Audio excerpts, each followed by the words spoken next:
頭に入ってくるとやっぱり、まあ、このキャラクターこの辺はこの色だったなっていうのってもう忘れないんで、こいつの頭何番だったっけなっていちいちこう、ね、思い出さなくても書けるんで、作業が早くて悪いことって絶対ないですからね。さっきの線画のこのタッチを下書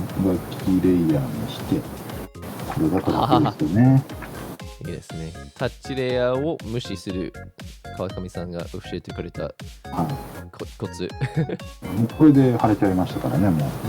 本当だったらもうこうやってちょね、隙間塗っていかなきゃいけないけど。で、このトーンもね、いちいちこうやって今貼ってますけど、実はね、セットを作っちゃってましてね、これもすぐ作れるんですよ。漫画素材の皮に入ってる、これはトーンカラーレイヤーっていう名前をつけて入れてるんですけど、これちょっとこっちに持ってきますね。はい。これね、なんかいつも使っている種類。そう。いつもよく使うトーンがあるんだったら、こういう風にもう作っちゃって、このセットも自分で組めるんで、どうやってこう素材に登録するかっていうと、これをここに持ってくるだけでもう素材登録できちゃうんで。フォルダ。そう、こっちの、レイヤー作っちゃって、これを素材に登録したいなってなると、これをここにこのままドラッグするだけ。素晴らしい。で、ポンって入れればもう毎回このね、セットができるんで、しかもね、このレイヤーカラーで、今トーンレイヤーじゃなくしてるんですよ。これ何がいいかっていうと、こういう風に色で出てるんですよ。色で出るところの何がいいってね、塗り残しがないんですよね、これでやると。要はトーンってさ、粒々の集合じゃん。粒々だから、まあそんなに気にしなくてもいいんだけど、例えばこの隙間に、10% みたいな薄いやつ貼ると。これ今一粒。そうだね。これ本当に濡れてんのか、まあこうやってレイヤーの領域をつければこうやって見えるんだけど、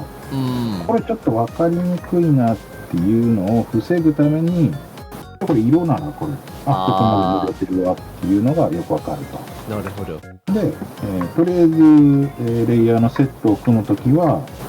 まず、レイヤーカラーっていうのにしといて、後でこれをレイヤーカラーをクリックするとグレーになるんで、今カラーが消えましたと。で、このぐらいのグレーを、トーンにしたときにこれぐらいになりますよっていう。で、トーン入れてるんで。じゃあこのセット作ったときに、最初はトーンだったんですか？そう、トーンだったやつを。最初はトーンだったけど、レイヤーカラーにというモードにした。これの逆算をすると、これでまず、新規トーンで 30% で作りますよね。でこれを、レイヤーカラーというところを押して、このトーンってやつをこれ消すと、この色だけになるんで。なるほど。で、このレイヤーカラーのところをクリックすると、自分で好きな色をつけれるんですよ。で、これを消して、で、これで登録できましたよね。で、これの名前を、63っていうのはアナログトーンの時の名残なんで、まあ60ラインの 30% ですよね。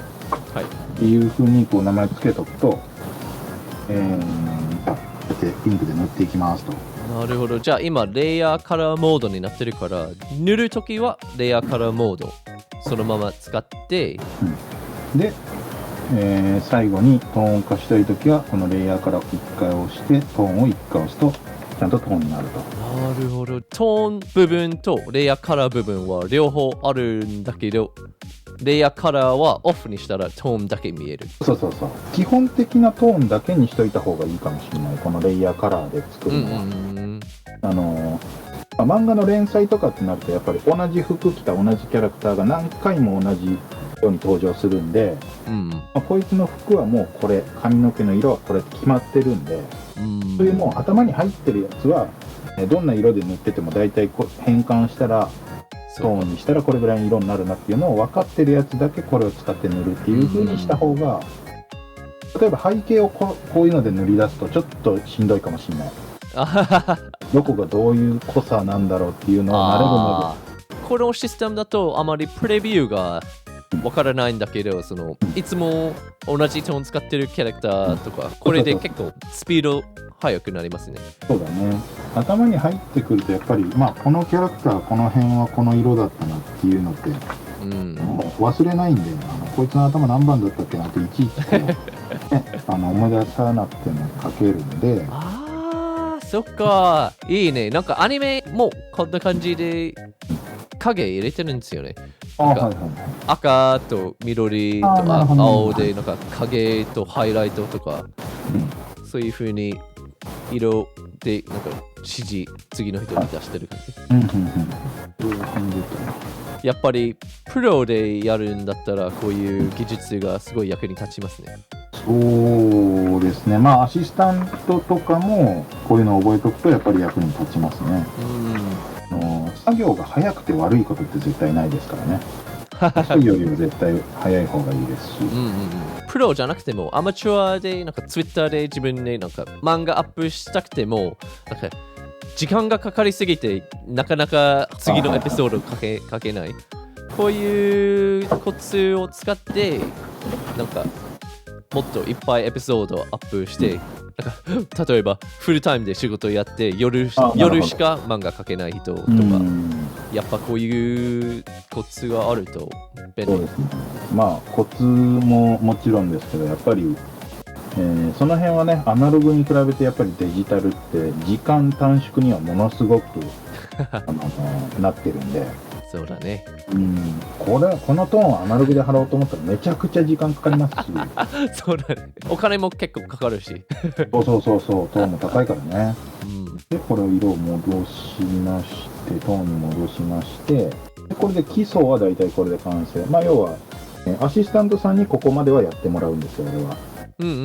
自分でやる漫画家さんもいっぱいいると思いますけど、俺はここまではアシスタントさんにやってもらって、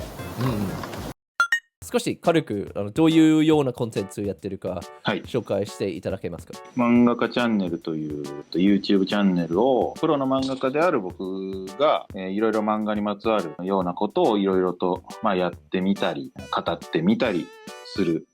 動画をねいろいろ上げてるチャンネルがあるんで、よかったらそちらもねぜひ覗いてみてください。あとはドキドキチャンネルも登録お願いします。じゃあ川上さんありがとうございました。こちらこそありがとうございました。バイバイ。はい。